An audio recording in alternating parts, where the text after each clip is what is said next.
Hi welcome back my YouTube channel.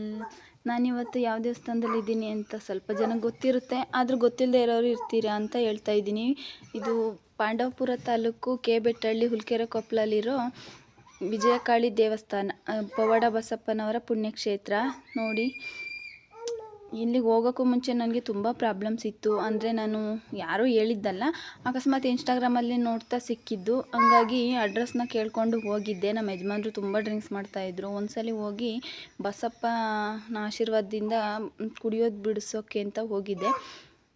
ಮತ್ತೆ ಹೋಗೋಕ್ಕಾಗಿರ್ಲಿಲ್ಲ 6 month. ಇವಾಗ ಮತ್ತೆ ಹೋಗಿದ್ದೀನಿ, ಪರವಾಗಿಲ್ಲ. ನನಗೆ ಪ್ರಾಬ್ಲಮ್ಸ್ ಎಲ್ಲ ಸಾಲ್ವ್ ಆಗಿದೆ. ಮತ್ತು ಇಲ್ಲಿ ಪ್ರತ್ಯಂಗಿನಿ ಹೋಮ ಅಂತ ಮಾಡ್ತಾರೆ, ಅಂದರೆ ಒಣಮೆಣಸಿನ್ಕಾಯಿ ಹೋಮ ಮಾಡ್ತಾರೆ. ಅಲ್ಲಿ ಸ್ವಲ್ಪನೂ ಘಾಟ್ ಕೂಡ ಆಗೋದಿಲ್ಲ, ಅಂದರೆ ದೇವರ ಶಕ್ತಿ ಅಷ್ಟಿದೆ.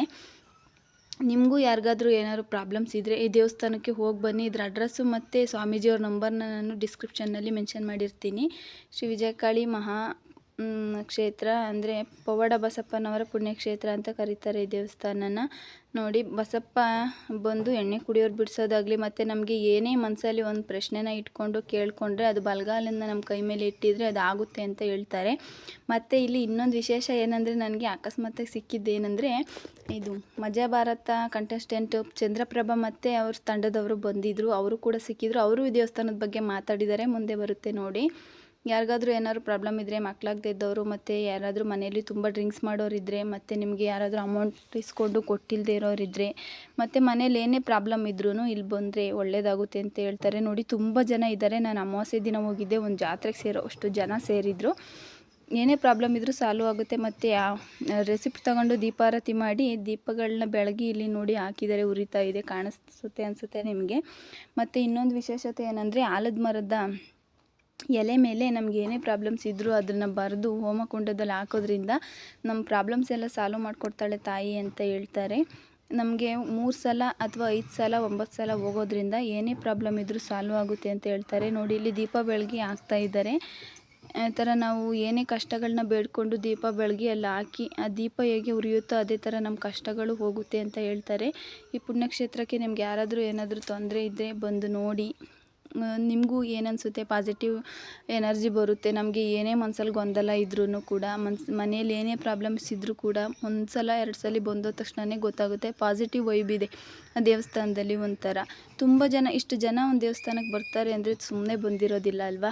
ಏನಾದರೂ ಪ್ರಾಬ್ಲಮ್ಸ್ ಇದ್ದು ಸಾಲ್ವ್ ಆಗಿರೋದಕ್ಕೆ ಬಂದಿರ್ತಾರೆ. ನಾನು ಪ್ರಮೋಷನ್ ಮಾಡ್ತಾಯಿಲ್ಲ, ನನ್ನಲ್ಲಿರೋದನ್ನು ನಾನು ಹೇಳ್ತಾ ಇದ್ದೀನಿ. ಯಾಕಂದರೆ ನನಗೂ ಆ ಥರ ಪ್ರಾಬ್ಲಮ್ಸ್ ಇದ್ದು ಈ ದೇವಸ್ಥಾನಕ್ಕೆ ಹೋದ್ಮೇಲೆ ಒಳ್ಳೆಯದಾಗಿದೆ. ನಮ್ಮ ಯಜಮಾನ್ರು ತುಂಬ ಕುಡಿತಾಯಿದ್ರು. ನಾನು ಎಲ್ಲೂ ಇನ್ಸ್ಟಾಗ್ರಾಮಲ್ಲಿ ಅವ್ರನ್ನಾಗಲಿ ಅವ್ರ ಫೋಟೋನಾಗಲಿ ಎಲ್ಲೂ ಮೆನ್ಷನ್ ಮಾಡಿಲ್ಲ.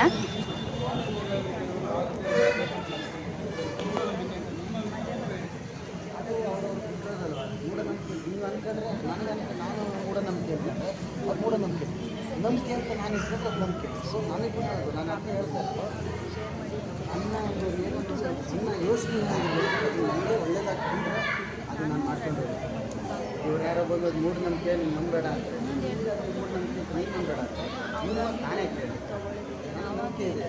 ಒಳ್ಳೆಯದು ಮತ್ತು ಇದುವೇ ಒಂದು ನಿಜ ತಾನೆ, ನಿಜ ತಾನೆ. ಈಗ ದೇವರು ಅಂದರೆ ದೆವ್ವನಲ್ಲೂ ಮಾತಾಡ್ತೀವಿ, ದೇವರಲ್ಲೂ ದೇವ ಹಾಕಿರ್ಬಾರ್ದು ಇರ್ಬೋದು. ಯಾಕೆ ದೇವಸ್ಥಾನ ಅಂತ ತುಂಬ ಇಷ್ಟಪಡ್ತೀನಿ ಅಂದರೆ, ಕೆಲವರು ದೇವಸ್ಥಾನದ ಬಗ್ಗೆ ಮಾತಾಡ್ಕೊಂಡು ಕೆಟ್ಟ ಕಮೆಂಟ್ ಮಾಡ್ಬಿಡ್ತೀನಿ.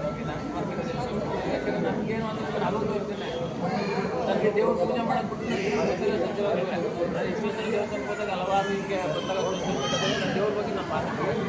ಬೇರೆ ನಾನು ನಂಬಿ ಅಂತ ನಾನು ಹೇಳಲ್ಲ, ಯಾಕಂದರೆ ನನ್ನ ಭಕ್ತಿ ನಾನು ಮಾಡ್ತೀನಿ. ಎಷ್ಟೋ ಜನ ದೇವ್ರು ಮಾಡ್ತೀನಿ.